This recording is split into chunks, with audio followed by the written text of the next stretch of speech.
Baik, salam Bapak Ibu Saudara yang dikasihi Tuhan. Baik, sebelum kita merenungkan firman Tuhan, mari kita baca pengakuan iman gereja kita. Ya, kita baca bersama pengakuan iman gereja Bethel Indonesia. 1, 2, ya.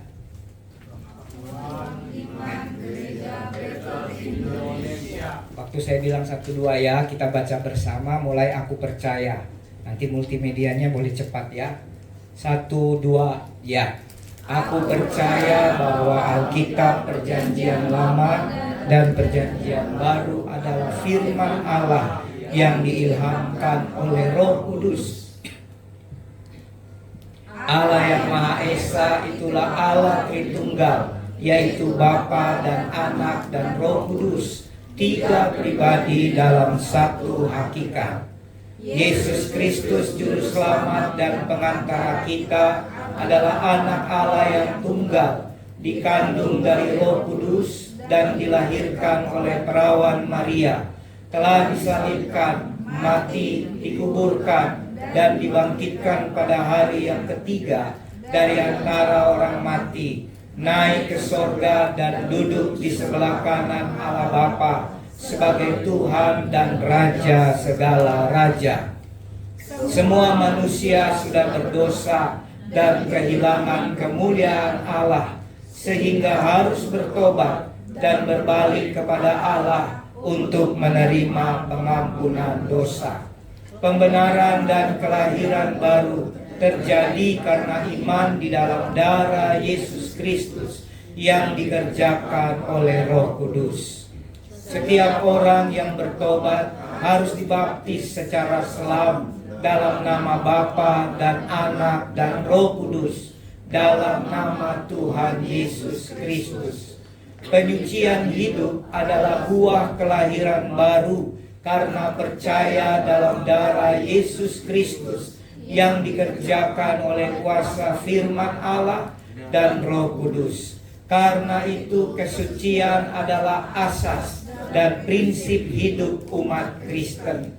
Baptisan Roh Kudus adalah karunia Tuhan untuk semua orang yang telah disucikan hatinya. Tanda awal baptisan Roh Kudus adalah berkata-kata dengan bahasa roh, sebagaimana diilhamkan oleh Roh Kudus. Perjamuan kudus dilakukan untuk meneguhkan persekutuan kita dengan Tuhan dan satu dengan yang lain sebagai gereja. Kesembuhan ilahi tersedia dalam korban penebusan Yesus untuk semua orang yang percaya. Tuhan Yesus Kristus akan turun dari sorga untuk membangkitkan semua umatnya yang telah mati di dalam Dia dan mengangkatnya bersama-sama semua umatnya yang masih hidup, lalu bertemu dengan Dia di angkasa. Kemudian Ia akan datang kembali bersama orang kudusnya untuk mendirikan kerajaan 1000 tahun di bumi ini. Pada akhirnya semua orang mati akan dibangkitkan. Orang benar akan bangkit pada kebangkitan yang pertama dan menerima hidup kekal. Tetapi orang jahat akan bangkit pada kebangkitan yang kedua dan menerima hukuman selama-lamanya. Amin, Bapak Ibu.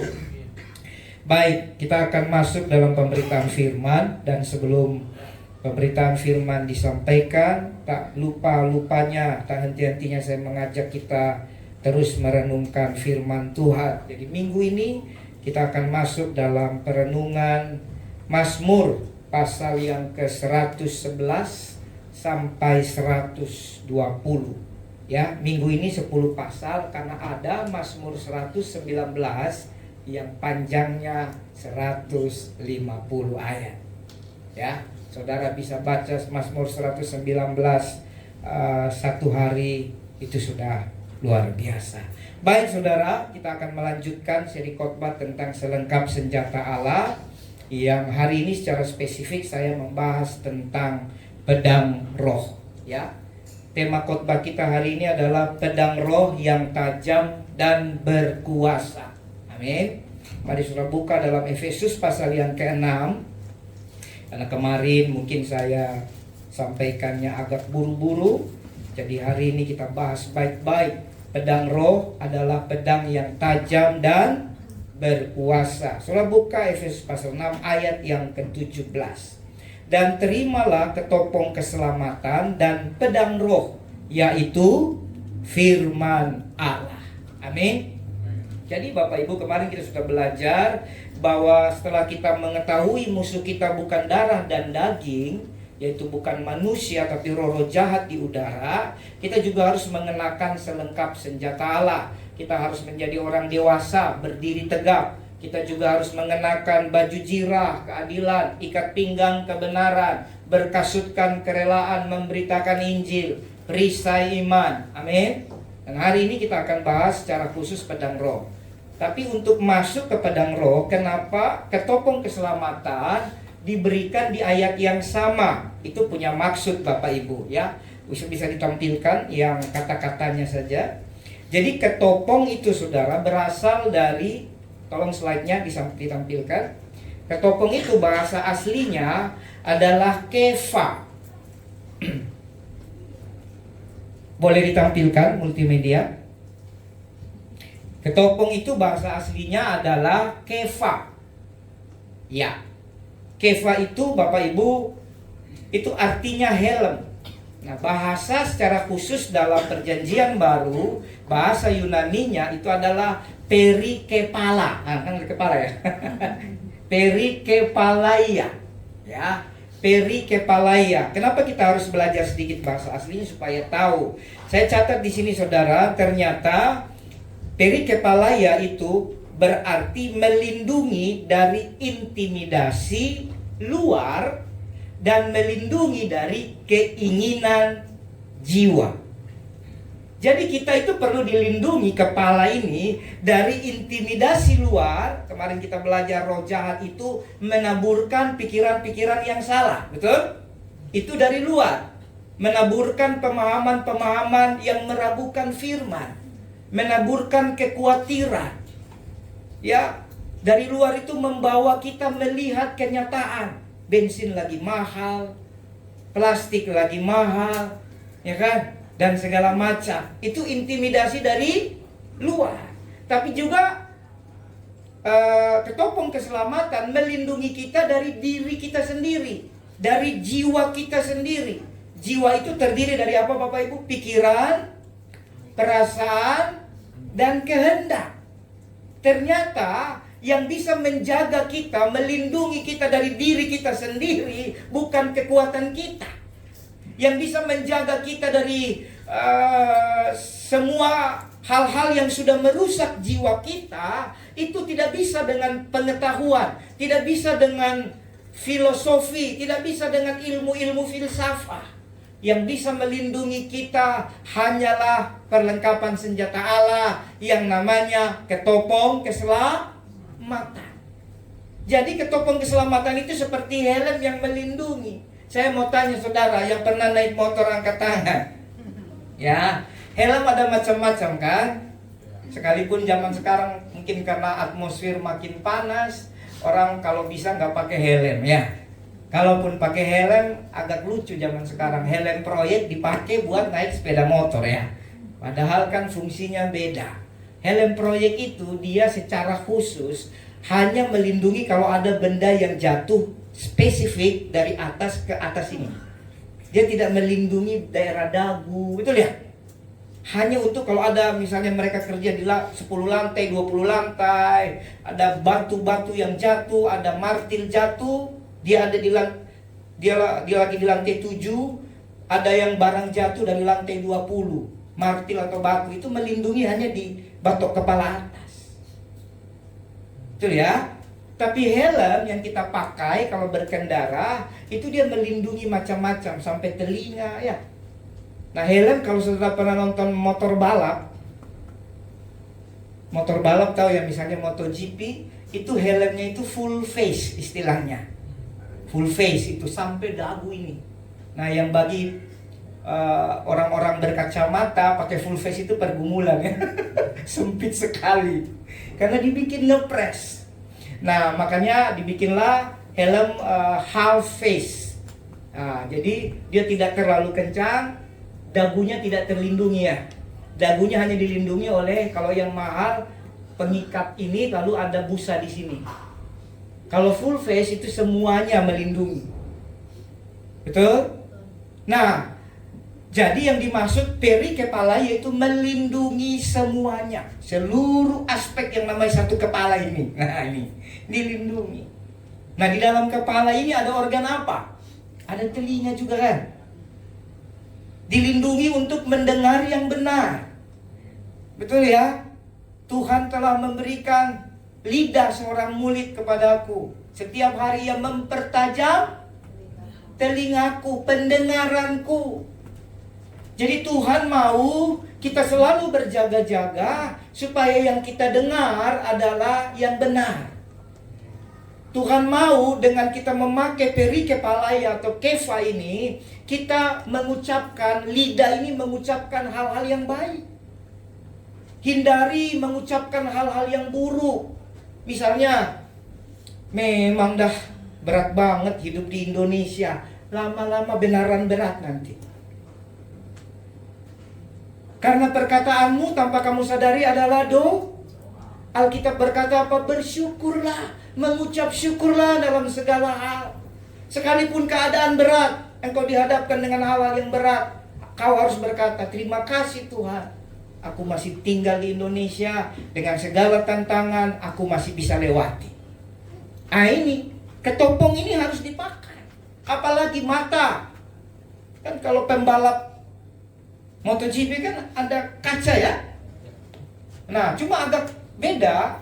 Kalau yang melindungi batok ini, itu bahan materialnya itu yang keras. Dari luar, dari dalamnya ada busa pelindung. Tapi yang mata, yang indera, telinga, dan mulut ini, lidah, dia hanya seperti kaca yang tidak sekeras batok ini menurut kita. Tapi kalau saudara perhatikan helm MotoGP itu sama-sama keras, saudara. Materialnya berbeda, tapi sama-sama keras. Cuma dia bisa melihat dari dalam. Jadi pergunakan matamu dari dalam hatimu. Pergunakan matamu untuk melihat dari dalam kebenaran yang mengontrol engkau. Jangan melihat dari kacamata orang. Ingat, saya ulang-ulang mengajarkan, ada 3 kacamata di dunia ini, betul ya? Kacamata pertama, kacamata yang dari setan. Kacamata dari setan membuat kita melihat, wah, orang lain selalu lebih baik. Kacamata dari setan membuat kita, kenapa orang itu sepertinya jahat, tapi kok diberkati ya? Kenapa orang itu tidak punya agama, tidak pernah beribadah, kok kaya ya? Aku makin sungguh-sungguh makin susah. Itu kacamata setan. Setan membuat kita membanding-bandingkan sehingga kita kecewa dengan Tuhan. Lalu yang kedua, kacamata dari dunia. Kacamata dari dunia membuat Anda membandingkan diri dengan orang lain. Kenapa dia lebih cantik ya? Aku kan lebih pintar dari dia, tapi kok dia posisinya lebih tinggi. Dia itu kan dulu zaman sekolah nyontek terus sama saya. Kok sekarang zaman kerja dia jadi bos, aku jadi anak buahnya. Nah ini kacamata dunia. Dunia itu ya putar-putar di sini. Selalu melihat rumput tetangga lebih bagus dari rumput sendiri kan? Makanya bapak-bapak yang sudah nikah di atas 10 tahun itu tantangannya itu. Cantik kali. Tetangga cantik kali katanya kan. Saya mau ajar sedikit ya. Pernikahan di atas 8-10 tahun ke atas sebenarnya tidak lagi bicara tentang cinta ya, tapi bicara tentang komitmen, kesetiaan, dan visi. Makanya pasangan-pasangan pernikahan yang kita berkati di gereja ini, kita ajarkan 5 bagian roti lapis. Roti lapis yang pertama, yang paling bawah itu apa saudara? Firman Tuhan. Fondasi pernikahan bukan cinta. Jangan menikah karena cinta, tapi menikahlah karena firman Tuhan. Ada firman, ada kebenaran di situ. Makanya pasangannya harus sesuai firman, terang dan terang. Nah gitu ya. Jangan terang dan gelap. Nah itu banyak. Lalu roti lapis yang kedua, yang pertama itu kan roti ya. Firman itu roti kan, kalau roti lapis kan paling dasarnya roti. Lalu di atas roti ada apa biasanya? Peti ya. Peti kan? Peti itu bisa macam-macam, bisa daging, kalau yang versi manis bisa keju, bisa coklat, bisa kacang, macam-macam. Di atas roti dioleskan isiannya. Nah, isiannya itu apa? Cinta. Makanya enak kan? Kalau lagi jatuh cinta kan enak ya. Bagaimana bapak yang baju hijau dan ibu Ling-Ling? Nah, waktu lagi jatuh cinta kan luar biasa. Ling. Oh Ling. Wah udah. Tidurnya tidak enak. Bukan tidak enak karena lagi sakit. Aduh, kenapa kau tidak ada di sampingku Ling? Karena belum waktunya. Tapi setelah diberkati, memang dari firman pertumbuhan pasangan akan bertumbuh dalam cinta. Ya. Nah, di atas cinta, kalau kita bicara sandwich bukan yang manis, tapi semacam burger, itu biasanya yang anak-anak tidak suka. Biasanya apa? Sayuran, tomat, selada. Karena itu apa? Komitmen. Komitmen itu tidak enak. Mencintai sekalipun terluka, itu komitmen. Makanya fondasinya harus firman. Kalau fondasinya bukan firman, ketika engkau terluka, engkau akan kabur, engkau akan lari. Bisa paham? Nah ya, cuma saya agak lucu, semua pasangan yang diberkati tidak ibadah lagi kan? Ini sudah kan? Ya itu sudah. Tapi itulah gereja, tidak apa-apa. Tidak apa-apa. Masing-masing. Nanti udah berat, biasanya begitu saudara. Nanti udah berat, baru pusing cari pendeta. Kan gitu. Lalu di atas daripada komitmen, di atas daripada selada apa lagi? Roti lagi. Ya kan? Betul ya? Kalau nggak roti, apa tuh? Oh, sorry. Saus. Belum roti. Saus-sausan ya. Mayonnaise dan kawan-kawan. Itulah yang disebut visi. Keluarga harus punya visi. Kenapa keluarga hancur? Udah nikah 10 tahun, 15 tahun, 20 tahun, hancur juga. Karena nggak ada visi. Visi yang mereka terima hanya yang dari dunia. Belum punya rumah. Apa bedanya sama orang dunia? Tadinya belum punya motor. Dari motor naik jadi mobil. Mobil 1 jadi 2 jadi 3. Ya kan? 3 jadi 4, rumah dari 1 jadi 2 jadi 3 jadi 4. Apa bedanya dengan orang tidak punya Tuhan, tidak percaya Yesus kan gitu. Keluarga harus punya visi. Kapan kamu dapat visi? Tentunya setelah kamu belajar mencintai, belajar komitmen. Maka nanti dalam rumah tangga kalian akan bersama-sama dapat visi dari Tuhan. Visi itu harus dari suami istri. Tidak bisa dari Pak Pendeta tolong berikan kami visi rumah tangga. Enak bener ya? Nggak bisa saudara, kamu yang harus temukan visi rumah tangga. Nah baru ditutup dengan roti paling atas ya. Ditutup dengan apa? Doa. Jadi ini harus jadi pengajaran doktrin dalam tanda petik buat kita. 5 bagian roti lapis. Yang pertama adalah firman, yang kedua adalah cinta. Tidak bisa menikah kalau nggak ada cinta. Kenapa banyak orang berpisah setelah nikah? Karena memang ternyata nggak cinta. Nah memang disitulah pentingnya bimbingan.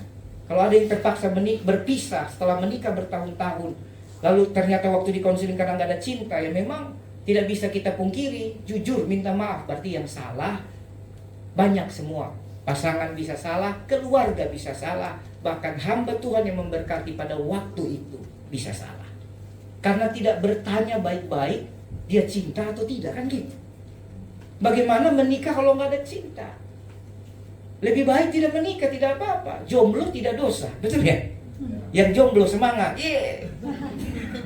iya dong. Daripada tidak ada cinta, kamu paksa menikah. Bahaya itu. Karena pernikahan itu rencana Tuhan. Di dunia ini hanya 2 lembaga yang dibangun oleh Tuhan. Lembaga yang pertama adalah keluarga. Lembaga yang kedua adalah gereja. Jadi jangan menikah dengan cara-cara yang dibangun adat istiadat atau dunia, bibit bebet bobot. Dulu saya nggak ada bibitnya, nggak ada bebetnya, nggak ada bobotnya. Berat saya dulu cuma 50 something. Sekarang jangan tanya kan gitu. Berarti nggak ada bobotnya kan. Tapi nikah kok baik kan gitu. Ya.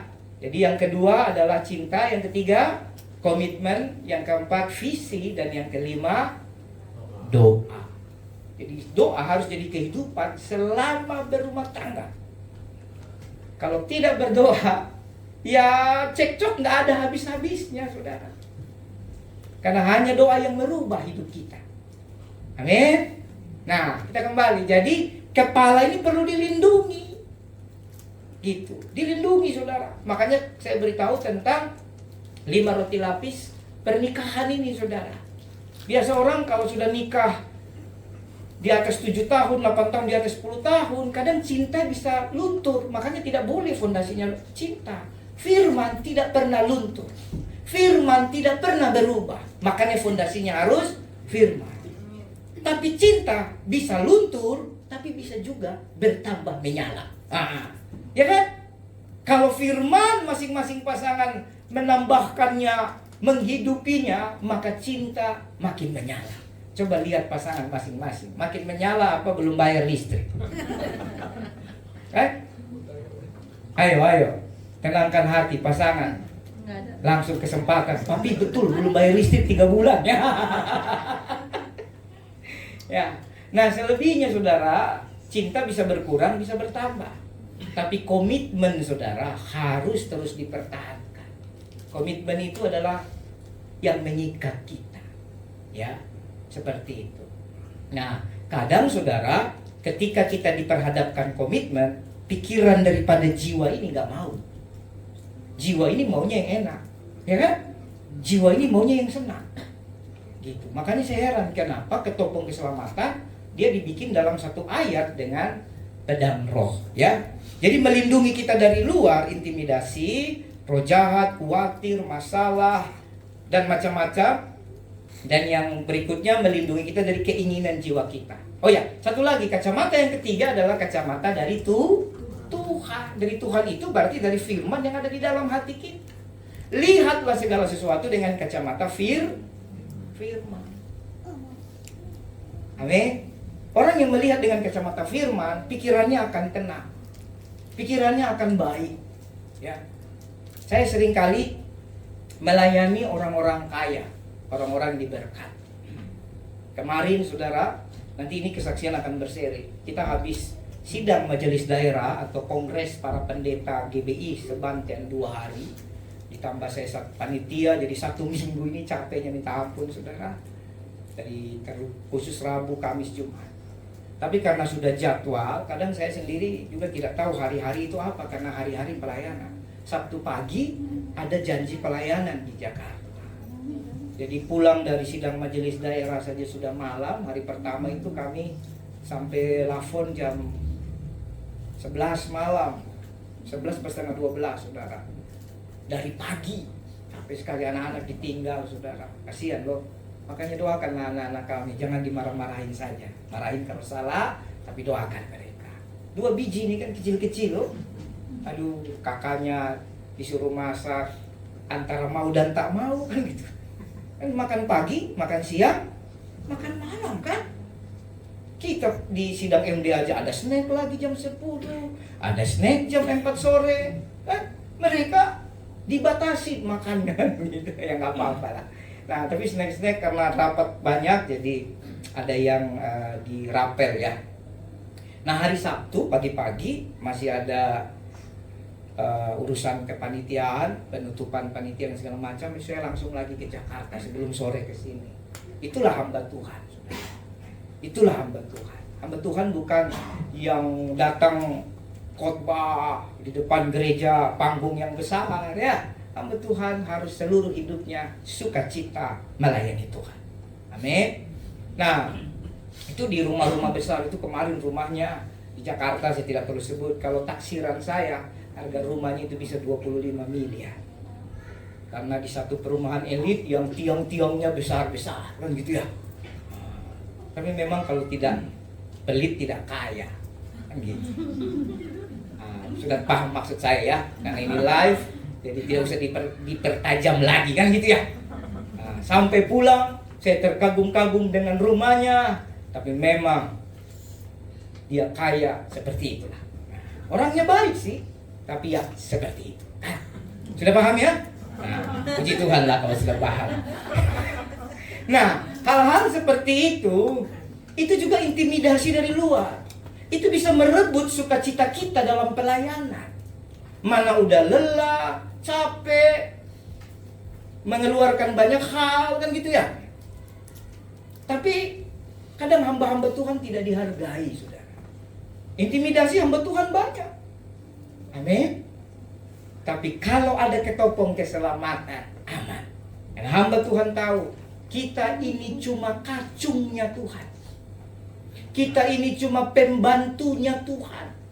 Kita ini cuma pesuruhnya Tuhan. Saya nggak mau bilang hamba Tuhan, karena hamba Tuhan sekarang udah naik level.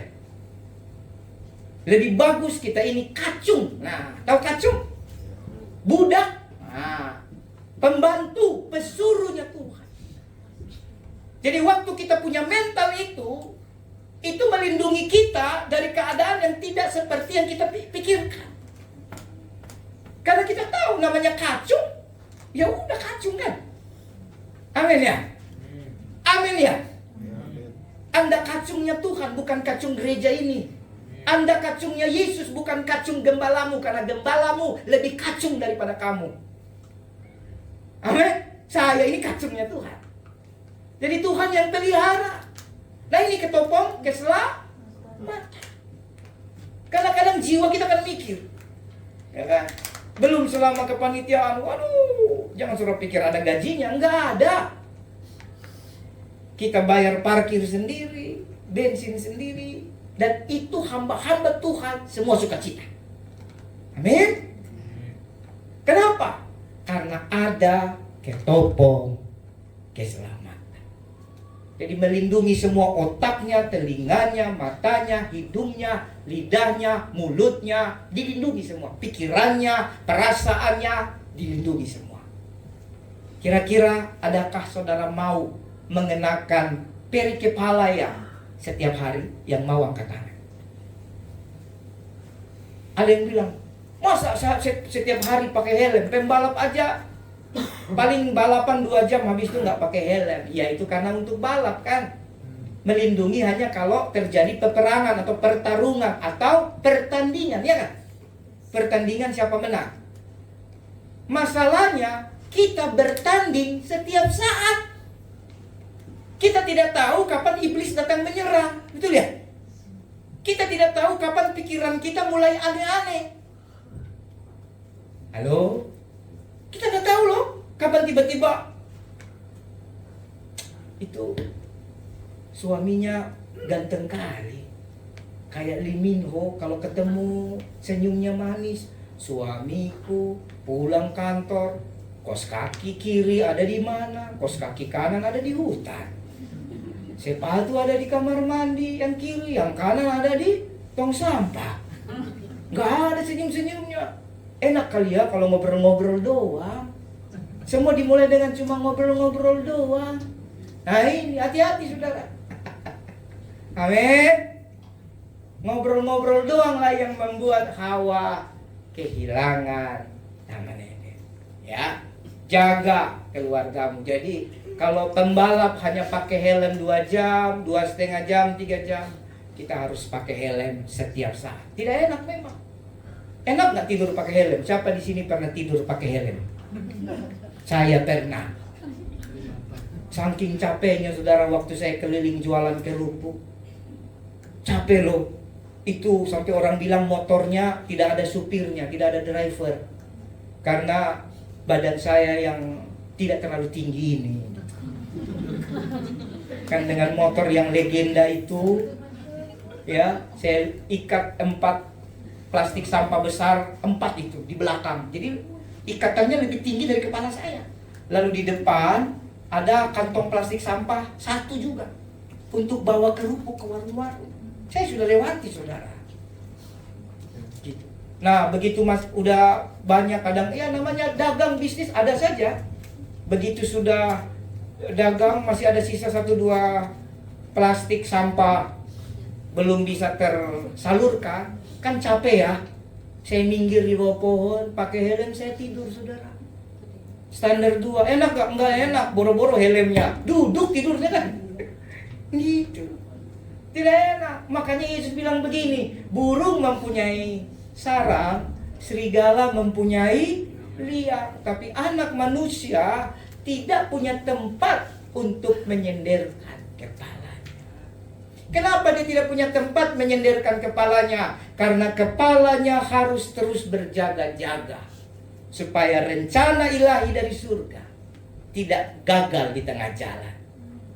Amin. Saudara dengar firman di gereja ini, pasti saudara akan selalu dapat rema. Ya. Amin. Bukan Tuhan Yesus tidak punya tempat, orang dia pemilik langit, bumi, alam semesta, dia yang punya kok. Tapi karena dosa, di mana dia harus datang sebagai juru selamat, dan caranya jadi juru selamat bukan seperti Superman, Wonder Woman, Avenger, apa tuh, Iron Man yang keren-keren itu, bukan. Dia harus jadi juru selamat dengan kematiannya. Itu satu ujian, tantangan bagi Tuhan Yesus. Dia Tuhan, dia Raja. Maka itu dia harus selalu pakai ketopong keselamatan, sehingga tidak ada tempat untuk menaruh kepalanya. Dia harus selalu berjaga-jaga bahwa sekalipun dia Tuhan, dia harus menanggalkan keilahiannya dan menjadi sama seperti manusia untuk jadi korban bagi kita. Amin. Itu yang hari ini tadi kita udah baca dalam pengakuan iman. Kita akan masuk dalam perjamuan kudus untuk meneguhkan iman kita kepada Bapa, kepada Yesus, dan juga dengan saudara seiman. Amin. Nah, jadi itu ketopong. Kemudian saudara, ternyata dari semua senjata itu ada satu senjata serang, namanya pedang roh, yaitu firman Allah. Pedang roh ini saudara, dalam bahasa Ibrani kuno dulu namanya keref. Ya, keref ini adalah pedang yang dipakai menjaga, atau yang dipakai oleh kerub dan kerubim menjaga pohon kehidupan. Coba buka Kejadian 3 ayat 24.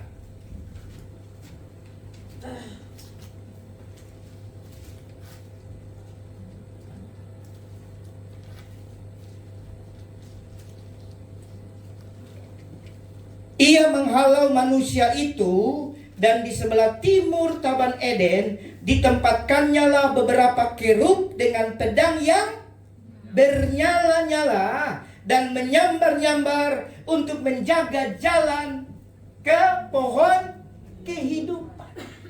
Jadi pedang ini dari zaman dulu punya maksud nubuatan, yaitu firman Allah yang sekarang kita dalam kitab Efesus disebut pedang roh. Dari zaman awal yang bisa menjaga, yang paling dihargai, yang paling dilindungi, itu hanya pedang yang bernyala-nyala. Secara fisik, di Taman Eden, yang paling berharga pohon apa? Yang paling berharga pohon apa?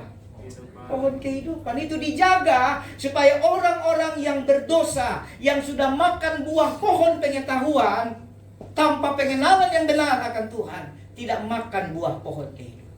Karena kalau dia makan buah pohon kehidupan, maka dia akan hidup selama-lamanya, tapi dalam dosa. Halo? Bisa lengkap ya? Nah, jadi pedang itu sudah dari zaman perjanjian lama. Jadi Alkitab ini selalu berkesinambungan, selalu punya benang merah, tidak ada yang berdiri sendiri. Saya mau kasih tahu saudara bahwa Alkitab ditulis oleh 40 orang. Halo?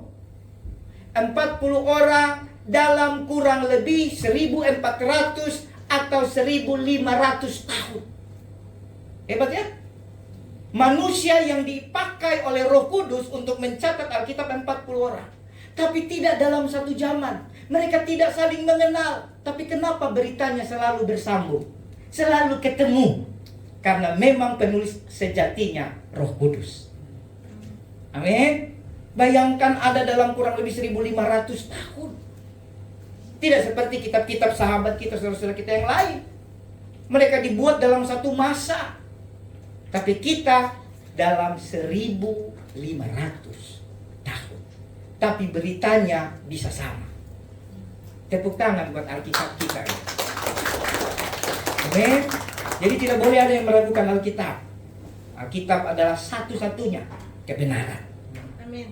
Amin. Jangan tambah lagi menurut buku karangan Pendeta Budi. Wah, janganlah begitu. Ya, kebenaran hanya Alkitab. Kecuali kalau buku karangan Pendeta Budi adalah mendukung dan sesuai dengan firman. Nah, itu boleh baca. Tapi kalau tidak sesuai firman, jangan. Kembali kepada Alkitab. Amin. Sola Scriptura. Bilang sama-sama. Sola Scriptura. Sola Scriptura. Baik. Jadi itulah yang disebut keref. Kembali ke slide. Tapi saudara, kemudian dalam bahasa Yunani atau dalam Perjanjian Baru, terkhusus dalam Efesus 6 tadi ayat 17, pedang roh di sini ternyata artinya adalah macaira. Ya, macaira itu artinya pedang pendek atau pisau panjang. Paham ya? Pedang pendek, kan pedang itu biasa kan panjang ya. Mungkin 1 meter atau 80 cm ya. Tapi yang ini pedang pendek, artinya mungkin cuma 50 cm. Tapi kalau dia dikategorikan ke pisau, dia termasuk pisau panjang. Kalau untuk pedang dia pedang pendek, tapi kalau untuk pisau dia pisau panjang. Kenapa dispesifikkan artinya? Ternyata untuk peperangan, perlindungan terbaik saudara, itu adalah yang saudara bebas. Kadang-kadang pedang yang 1 meter, 1,5 meter saudara, itu kita juga tidak bebas menggerakkannya. Betul ya? Butuh keahlian yang lebih. Seperti para samurai. Samurai itu orangnya, pedangnya namanya katana. Tapi di Indonesia pedangnya dibilang samurai. Padahal samurai itu orangnya, pedangnya namanya katana. Katana itu kan panjang itu kan, butuh keahlian. Dia hanya bisa membelah yang dia harus agak jauh. Betul ya? Tidak ada. Ada yang mau jadi pedang? Kan? Jadi misalnya saya mau membelah stand kamera ini, saya mungkin harus berdiri agak jauh kan? Mungkin harus dari sini. Nah kalau saya agak jauh, kalau ada orang kecil bisa tusuk saya dari sini. Betul ya? Dia bisa ambil di sela-sela itu.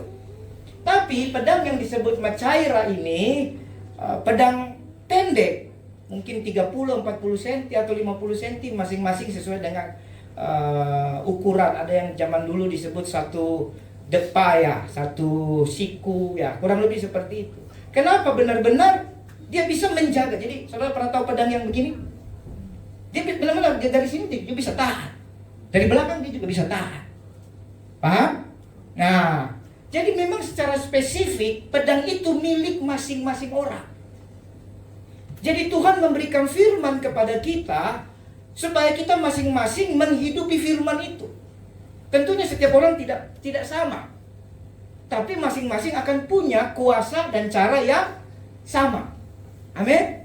Karena dari itu Tuhan. Nah, pedang yang disebut macaira ini saudara, kita lihat dulu dalam Ibrani 4 ayat 12 sampai 13. Coba saudara buka Ibrani 4 ayat 12 sampai 13.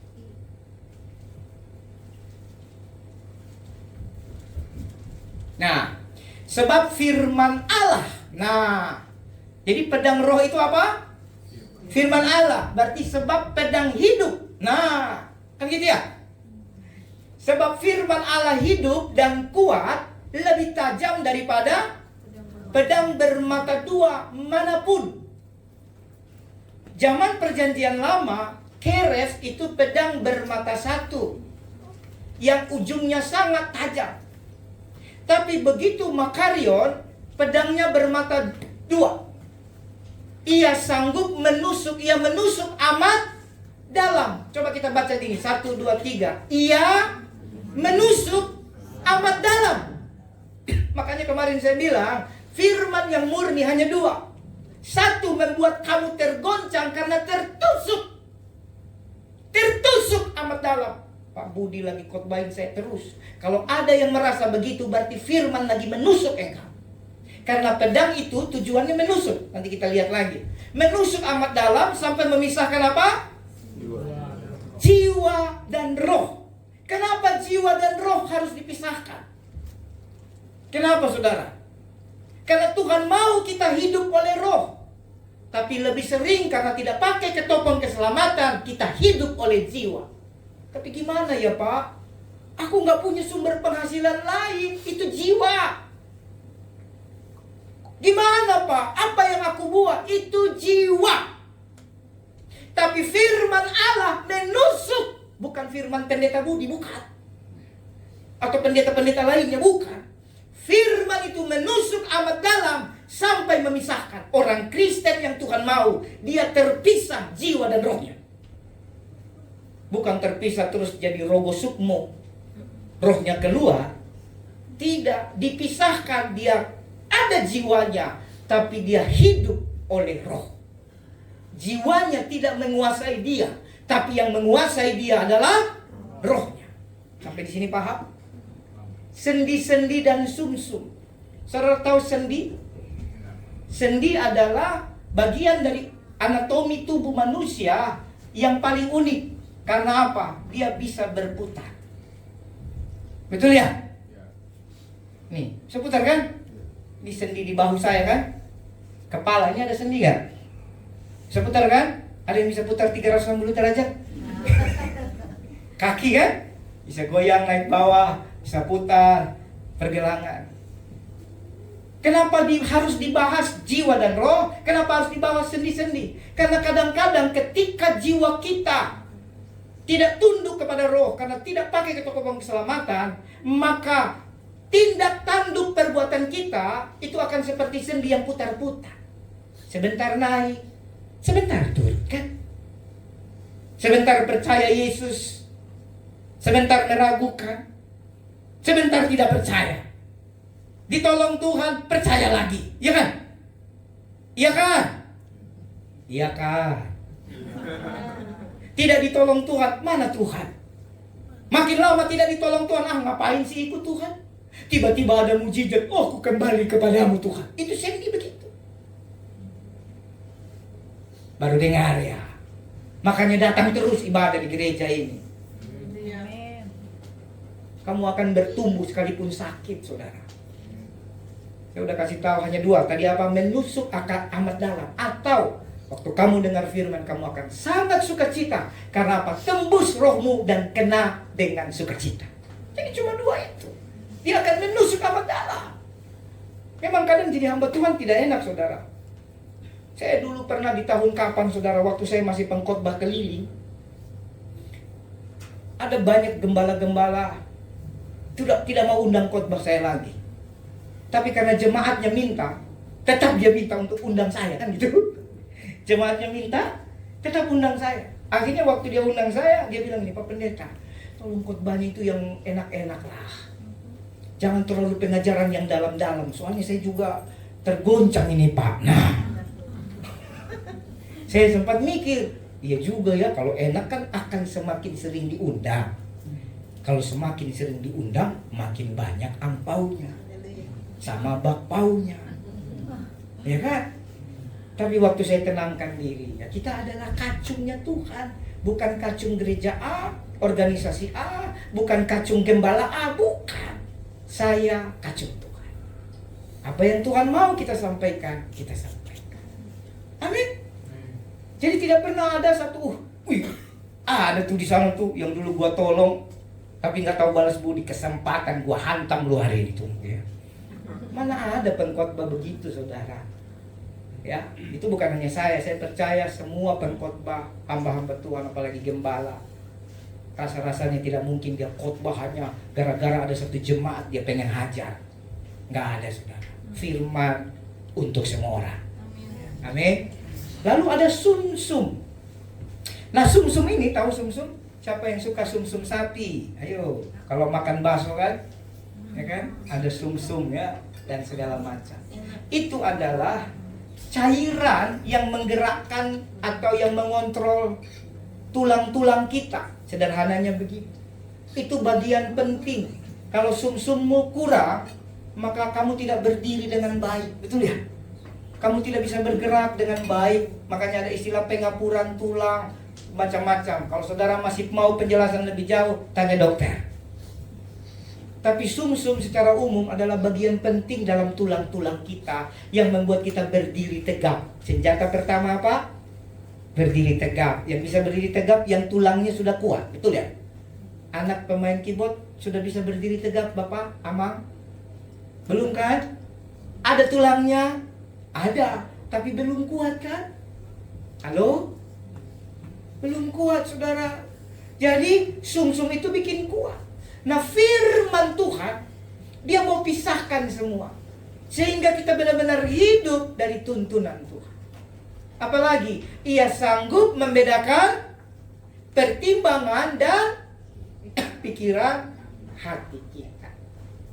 Jadi, kenapa mungkin ada di antara saudara, apa sih baca Alkitab Pak Pendeta ini ada saja, berat kali. Saudara, bukan saya punya keuntungan, tapi kita sedang berhadapan dengan peperangan rohani yang nyata. Kita butuh firman, karena hanya firman yang adalah pedang roh. Kamu tidak baca firman, kamu tidak punya senjata untuk melawan yang mengintimidasi jiwamu, yaitu siapa? Setan. Kamu tidak punya kuasa untuk melawan keadaan hidupmu yang berat, yang mungkin sebenarnya diizinkan Tuhan untuk melatih engkau. Amin. Kita butuh firman Tuhan. Kemudian saudara lihat, nah firman Tuhannya itu firman yang bagaimana? Saudara lihat dulu, kembali ke slide. Firman Tuhan itu firman yang Rema Theo. Mana Rema Theo? Nah, jadi nama anak saya akhirnya kita jadikan bahan khotbah hari ini. Jadi itu dua kata, saudara, Rema dan Theo. Theo itu Allah, betul ya? Kalau Rema dijadikan satu, Rema Theo, ya. Jadi Rema itu, saudara, ternyata nih ya, Rema itu ternyata sifatnya pribadi. Sifatnya apa? Kalau pribadi, suami dapat rema ayat A, belum tentu istrinya dapat rema ayat A, karena pribadi. Betul? Jangan-jangan istrinya dapat rema ayat B, begitu. Jadi kenapa kita harus punya persekutuan bersama? Atau rema suaminya ayat A, karena suaminya sudah mendapat rema itu, istrinya menunggu mendapat rema itu 3 tahun lagi, bisa. Karena pada dasarnya rema itu artinya kesan yang tertanam secara pribadi di hati kita. Amin. Jadi kalau ada yang marah-marah, kenapa ya Pak, suamiku gini amat, udah diulang-ulang diajarkan kok nggak ngerti-ngerti, berarti firman masih logos. Selama firman masih logos, dia tidak bisa jadi pedang roh. Kapan firman logos jadi rema? Ya baca terus, doakan terus, dan kembali kepada kerendahan hati sang penerima firman. Amin. Contoh, di Alkitab ada 9 karunia dalam 1 Korintus pasal 12 mulai ayat 10. Ada 9 karunia. Karunia apa tuh? Berkata-kata dengan hikmat, karunia berkata-kata dengan pengetahuan, karunia membedakan bermacam-macam roh, karunia kesembuhan, karunia mujizat, karunia iman, karunia nubuatan, karunia berkata-kata dengan bahasa roh, dan karunia menafsirkan bahasa roh. Betul ya? Kita ambil satu contoh. Selama 26 tahun saya melayani Tuhan, kurang lebih ya. Sepertinya salah satu karunia yang Tuhan ajar ke saya adalah karunia iman. Ya, situ ada karunia iman ya, mana tuh? Mana dia? Berarti di atas lagi ayat 9 berarti. Coba lihat ayat yang 9. Nah, pada yang seorang roh yang sama memberikan iman. Banyak orang bilang kalau kita dapat karunia maka kita keren. Tidak saudara, jangan salah. Karunia yang kamu diberikan Tuhan kasih karunia untuk kamu miliki, maka kamu akan terus dibentuk di situ. Kamu akan terus diproses di situ. Karunia iman bukan tadinya miskin jadi kaya. Itu bukan karunia iman. Miskin jadi kaya itu berkat Tuhan. Amin. Tapi karunia iman adalah dia percaya sekalipun keadaan tidak mungkin. Itu kasih karunia. Dan untuk menguatkan imannya, Tuhan akan izinkan orang-orang seperti itu terus-menerus dibentuk. Banyak orang bilang enak ya. Ayo tukaran posisi, mau? Saya hari demi hari dibentuk untuk tetap beriman, percaya kepada Tuhan dalam segala keadaan. Hari demi hari percaya. Ini hal yang tidak gampang. Kadang kita karena salah memahami kebenaran Alkitab, semua digiring kepada kacamata dunia, kan gitu ya. Wih, Pak Pendeta hebat, lo punya karunia iman dia itu. Hebat dari mana? Waktu kamu punya karunia iman, kamu akan terus diproses, dipersiapkan Tuhan. Contohnya apa? Contohnya apa? Yang sangat relevan dengan Alkitab. Nabi Musa. Iman apa yang kurang dari Musa? Dia jumpa Tuhan, bertatap muka, ngobrol dengan Tuhan seperti seorang sahabat. Bahkan setiap kali dia berjumpa Tuhan, mukanya bercahaya sampai orang Israel tidak sanggup menatap muka Musa, dan muka Musa harus ditutupi dengan kain. Betul ya? Betul apa betul? Ya. Tapi lihat sepanjang perjalanan hidup Musa, 120 tahun hidupnya, 40 tahun di Mesir, 40 tahun di padang gurun dalam masa pelarian, 40 tahun membawa orang Israel di padang gurun menuju tanah Kanaan. Dia selalu mengalami proses iman. Baca Alkitab, jangan cari enaknya. Coba baca. Kalau saya baca Musa, hidupnya berat. Dari bayi dalam kandungan, dia sudah menerima perlakuan bahwa anak-anak Bani Ibrani akan mati, dibunuh. Sehingga mamanya harus mikir otak gimana supaya Musa selamat. Betul ya? Lalu akhirnya terpaksa lahir. Musa dibuang, saudara. Dibuang bukan karena mamanya tidak sanggup urus, tapi hanya itu cara untuk Musa selamat. Dibuang ke sungai Nil. Berarti dari kecil Musa sudah mengalami namanya ketahitan. Betul ya? Lalu begitu dibuang di sungai Nil, Tuhan yang ajaib bikin skenario yang gak masuk akal. Malah ditangkap oleh anak daripada yang pengen bunuh, kan? Benar gak? Putri Firaun yang mau bunuh itu bapaknya. Akhirnya yang pelihara adalah anak yang mau bunuh dia. Itu hidup kayak gimana, saudara? Wah, itu hidup tidak enak.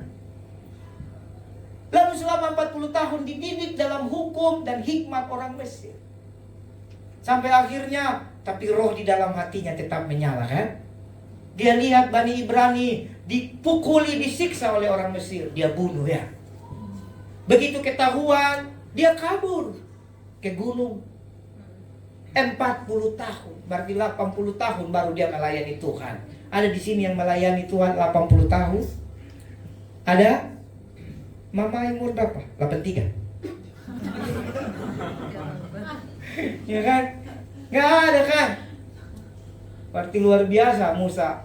Sendi-sendinya masih kuat. Ini kayaknya bapak-bapak masih belum 50 aja. Kalau duduk lama di lantai bangun susah kan? Musa 80 tahun masih naik gunung. Oh. Nah, baca Alkitab itu, kalau Alkitab bukan beban, tapi cintamu, kamu akan diajar Tuhan. Iya. Lalu dia bawa orang Israel keluar dari Mesir menuju tanah Kanaan sampai umur 120 tahun kan?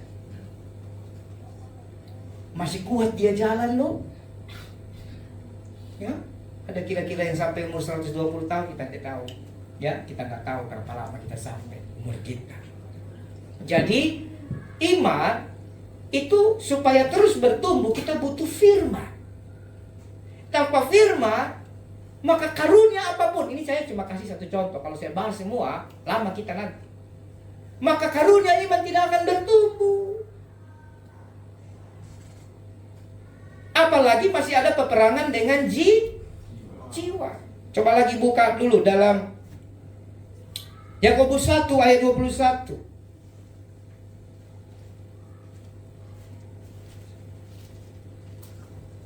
Yakobus 1 ayat 21.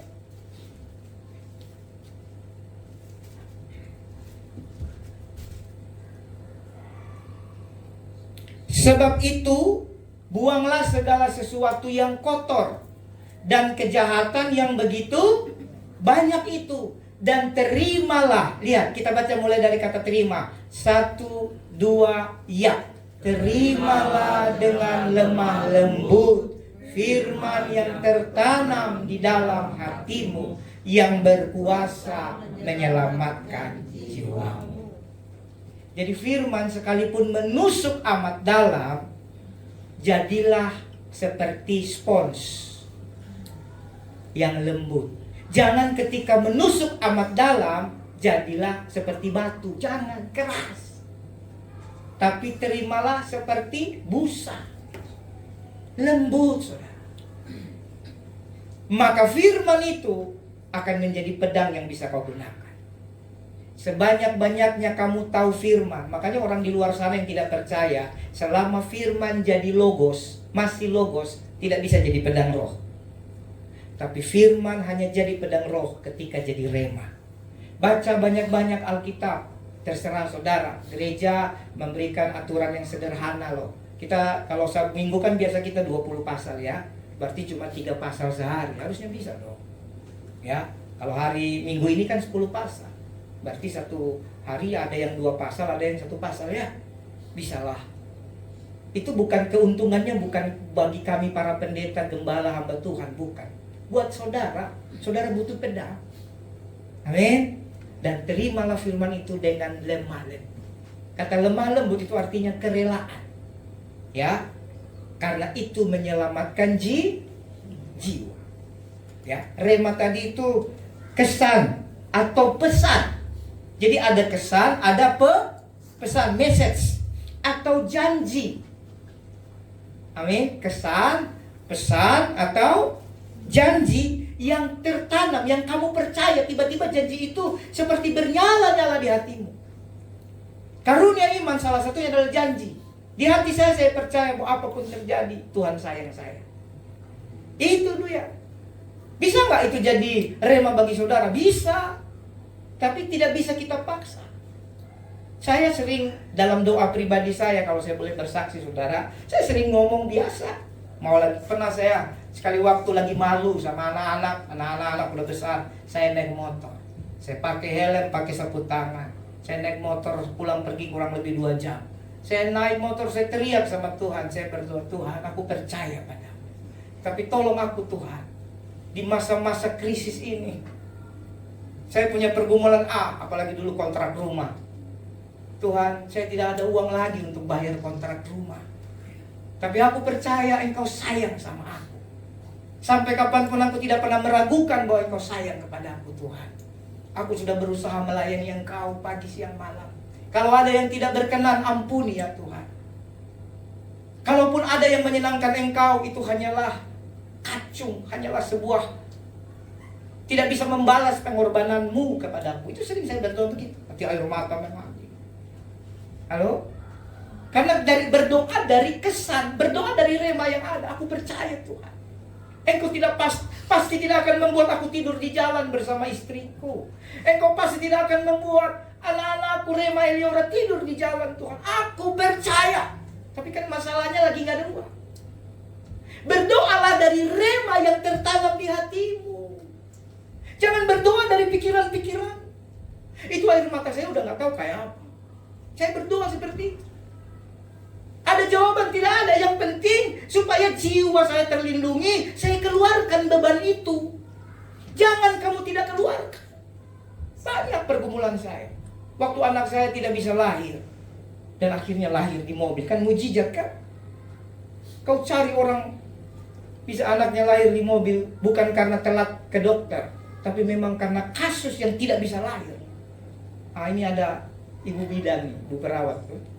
Itu apa istilahnya, Bu? Sampai dokter Maya Pada pun angkat tangan. Hanya satu, saya belum cerita saudara, melahirkan Eliora, istri saya, hanya sesar dengan resiko 60-40. Saya jarang ngomong ya.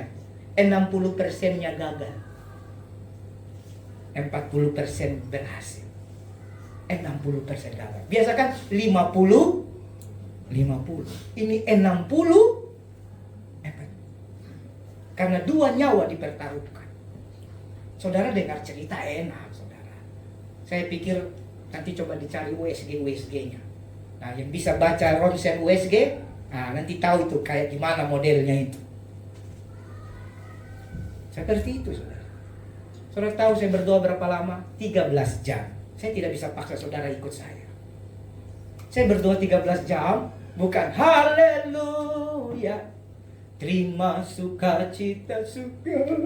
Itu bukan, saudara. Gak bisa lagu-lagu pujian. Lagu yang keluar adalah lagu yang memang jadi rema. Hanya lagu mengagungkan Tuhan. Lalu berdoa apa? Tuhan, istriku bilang dia percaya padamu. Aku pun percaya padamu Tuhan, tapi jujur aku tidak kuat lagi. Itu doanya. Jangan sok-sokan sama Tuhan. Halo? Apa? Jangan sok-sokan, jangan sok hebat. Tuhan itu maha tahu. Jangan sok hebat. Saya nggak kuat Tuhan. Saya bilang mertua saya bertanya, teman-teman berpendeta bertanya, bahkan dokter menghakimi saya Tuhan. Bilang saya tidak sayang istri. Masa Bapak tidak rela cari uang demi istri Bapak selamat? Gitu, saudara. Seringkali kita selalu dihakimi oleh karena kita belajar percaya kepada Tuhan. Amin. Saudara ketika belajar percaya firman, saudara akan banyak dihakimi oleh orang-orang sekeliling saudara. Tapi ingat, orang Kristen berintegritas. Integritas adalah belajar setia melakukan yang benar, sekalipun semua memilih melakukan yang enak. Itu integritas. Integritas ada banyak itu. Salah satunya itu, tetap melakukan yang benar, sekalipun yang lain belajar melakukan yang salah atau enak. Tantangan banyak. Doa 13 jam. Anak saya masih kecil waktu itu, dia umur 5 tahun. Tapi kenapa? Dia peluk saya, dia cium saya. Zaman itu enak banget. Sekarang susah sekali cium dia kan. Dulu dia peluk, dia cium. Padahal dia nggak ngerti kan. Tapi itu penghiburan. Saya nangis, dia ikut nangis. Tapi kenapa? Apa nak? Tapi jangan nangis. Sekarang kita nangis, main gitar ya. Kita nangis dia lompat-lompat. Beda. Udah beda. Zaman itu dia polos-polos, saudara. Lalu saya diam sedikit, saya keluar, tenangkan diri. Doa lagi, 13 jam, saudara. Nah itu. Jadi kalau saudara punya banyak pergumulan, bukan bicara doa 13 jam. Poinnya adalah berdoa. Doalah dari rema yang ada di hatimu. Sehingga rema yang ada di hatimu menjadi pedang roh. Menguatkan, melindungi engkau. Amin. Kembali ke slide tadi. Nah, dikatakan memisahkan jiwa dan roh, ya. Jiwa itu, kembali ke slide. Jiwa itu, saudara, adalah psuches, ya. Psuches. Psuches itu ternyata pikiran, perasaan, kehendak yang berpusat pada diri sendiri. Nah, ya. Semuanya berpusat pada diri sendiri. Itu jiwa. Aku cantik gak ya? Mau pergi pesta kan, saya sering kali khotbah. Udah dandan 2 jam, 3 jam kan. Sesi terakhir. Papi, ya. Cakep gak? Cantik kali kau sayangku. Hani bani sweetie hoku kan. Laki-laki kan sayang sama istri gitu. Tiba-tiba udah mau jalan ini, istri bilang, nggak jadi. Loh, kenapa nggak jadi? Ini baju yang kupakai kemarin kan. Nanti ditahu sama Mama Berto. Mama Rema. Ketahuan nanti ini. Wah. Kenapa dia sampai stunning ya? Panik karena fokusnya dirinya sendiri. Tidak sedikit orang Kristen di zaman modern sekarang, saudara, fokusnya bukan Tuhan, tapi dirinya sendiri. Hari ini saya mau ajar saudara, jiwa harus dipisahkan dari pikiran, perasaan, kehendak untuk diri sendiri. Tapi hiduplah oleh roh. Roh bahasa aslinya pneumatos. Apa? Pneumatos. Coba saudara baca Mazmur 149 ayat 6. Pneumatos itu ternyata artinya adalah roh ya yang telah tunduk kepada roh Kristus. Wah, dalam ya. Roh manusia yang telah tunduk kepada siapa? Roh Kristus. Itu artinya. Jadi coba cek dirimu, saudara. Sudah berapa puluh tahun kamu jadi anak Tuhan? Tunduk gak sama roh Kristus? Tunduk nggak? Atau masih tunduk sama jiwamu? Atau masih tunduk sama keinginan dagingmu? Ya. Mazmur 149 bilang, biarlah pujian pengagungan Allah ada dalam kerongkongan mereka. Artinya ada itu tinggal di sini. Artinya hidup dalam puji-pujian penyembahan. Memuji menyembah Tuhan bukan seminggu sekali atau waktu konsel atau waktu doa malam, tapi ada di kerongkongan. Bangun tidur sampai malam, bangun lagi, hari-hari ada pujian penyembahan, tinggal di kerongkongan. Dan pedang bermata dua di mana, saudara? Di tangan kita. Tangan kita selalu pegang bermata dua untuk memisahkan sukses dan pneumatos. Memisahkan jiwa yang berpusat pada diri sendiri, egosentris, dan menuju hidup kepada roh yang sudah takluk kepada roh Kristus. Katakan amin. Katakan amin. Maka di akhir zaman ini percayalah, saudara akan lebih dari mereka. Jadi kenapa sudah selama gereja kita berdiri bertahun-tahun saya ajar, ayo baca Alkitab. Biar logos, biar firman itu awal mulanya logos ada di pikiranmu. Dan waktu kamu baca ulang-ulang, logos jadi rema. Amin. Sehingga ketika logos itu sudah jadi rema, tertanam dalam hatimu, kamu mengalami tantangan-tantangan, tekanan-tekanan, kamu akan punya senjata yang namanya pedang roh. Amin. Saya saksikan sebagai penutup sebelum kita perjamuan kudus. Jadi kemarin mendoakan satu keluarga itu. Jadi ternyata, saudara, saya harus ajar saudara, gereja kita harus terus bergerak, saudara. Kita harus terus melayani jiwa-jiwa, apapun merek organisasinya. Yang penting nama Tuhan diselamatkan. Jangan terjebak dengan pola gereja modern hari ini. Merebut jemaat orang, bikin gereja sekeren mungkin. Yang dibangun jiwa. Kalau gereja keren, saudara nyaman gak? Nyaman. Semangat gak? Antusias gak? Pasti. Apalagi jemaatnya ratusan ribuan. Semangat. WL suara falas tiba-tiba jadi bagus. Waktu dia nyanyi di depan 100 orang, falsnya beneran fals. Begitu dia nyanyi di depan 20 orang, sangat fals. Tapi begitu dia nyanyi di depan 500 orang, falsnya berkurang dikit. Begitu dia nyanyi di depan ribuan orang, tiba-tiba jadi bagus suaranya, kan gitu. Ini semua sugesti, itu perasaan jiwa. Ini yang lagi dibangun, saudara. Kalau lampunya mantap kan, wah.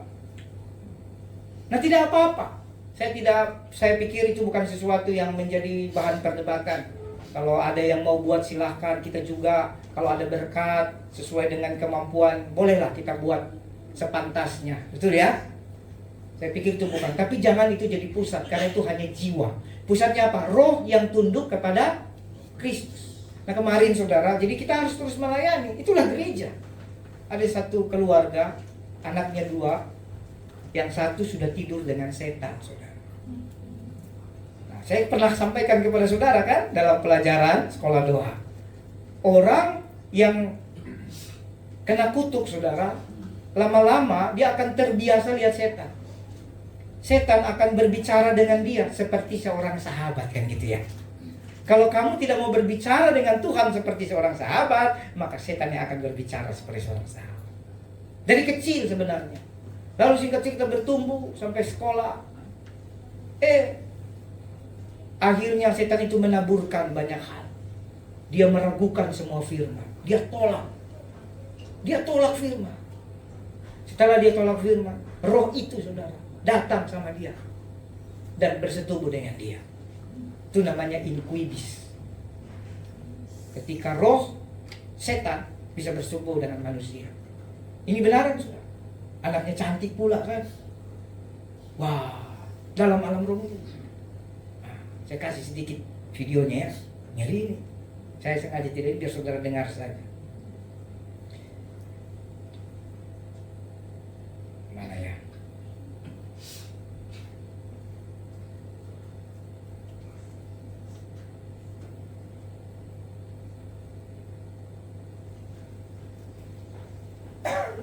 Ini sampai diikat nih.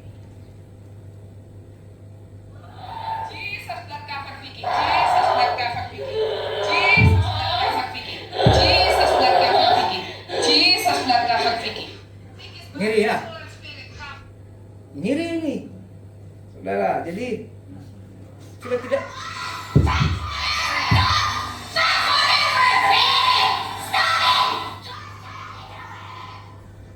Ini bukan main-main saudara. Kenapa saya khotbahkan ini? Terserah gereja keren mau khotbah how to be. Bagaimana kita diberkati, terserah. Karena bagiku itu juga firman Tuhan. Tapi persiapkan dirimu bahwa kita masuk dalam akhir zaman. Peperangan rohani nyata-nyata di depan kita, saudara. Saya tidak akan sebut nama mereka karena orang kaya sekali ya, itu rumah puluhan M. Kamu sebutlah nama pendeta yang terkenal dan terhebat di Indonesia. Mereka sudah panggil. Kamu sebut dari merek apapun, mereka sudah panggil. Yang datang pakai mobil yang harga 3 miliar, pendetanya. Yang datang pakai mobil harga 2 miliar, datang. Tiba-tiba, karena saya lupa kan kemarin, saya pakai sepatu yang robek. Nah, itu kayaknya yang membuat terima kasih Pak Pendeta, kan gitu. Jadi saya pakai kemarin, siapa yang lihat tuh? Aro sama Pak Sona. Pasti pas saya buka sepatu kan bukanya itu keren lah, pokoknya keren habis. Super sangat sungguh keren. Tapi itu biasa, saya udah biasa lihat itu. Saya pernah masuk di rumah yang kurang lebih 100 miliar, jadi saya pernah masuk, saudara. Pengusaha itu. Gitu. Mereka bisa panggil bahkan sampai pendeta dari luar negeri. Mereka panggil. Tapi puji Tuhan, gereja kita, pendeta sederhana, datang dan memulihkan dalam nama Yesus. Amin. Masih ada doa lagi untuk banyak hal, saudara. Banyak hal yang masih harus diselesaikan.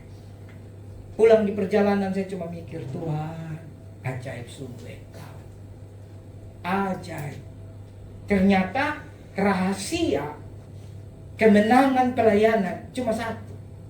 Tetaplah jadi kacungnya Tuhan. Amin. Itu begitu parkir kita bingung. Mau parkir di mana? Tuh mobil terlalu banyak. Mobilnya tidak ada, itu mobil saya, mobil pembantunya saja harga 400 juta kayaknya. Pembantunya untuk beli jeruk di pasar, mobilnya yang harga 400-500 juta. Tahu mobil itu kan? Nggak perlu saya sebut lagi sini ya. Terus mobil saya mobil apa? Pembantunya pembantu kan gitu. Saya bingung. Parkir di mana saya? Ini wih keren-keren ya. Mantap ini. Wah, kan gitu. Ketopong keselamatan. Kalau enggak udah minder duluan kan?